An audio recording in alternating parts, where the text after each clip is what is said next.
answers to this serious health issue in the state of Alabama, then I'm ready to help it move forward. And the other exciting thing was that the Cities for Life had the right idea in mind when they brought a program in and said, let's ask the community first. So by them pulling together a coalition of community members, starting with the mayor's office, I was extremely excited because I believe that if the problem starts in the community, that's where the solutions are. From a medical point of view, that patients need and get a lot of health care outside the physician's office.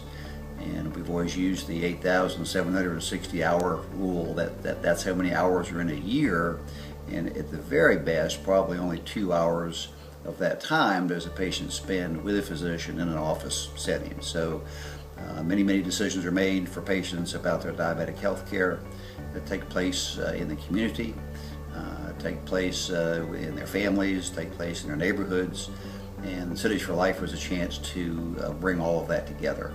And I learned a lot about what it's like to live with type 2 diabetes here in Birmingham, and I felt that it was a privilege to hear the stories, and I was surprised by how willing and people were to share their personal stories. And I definitely saw that people are unique, their stories are unique, but there was also a commonality.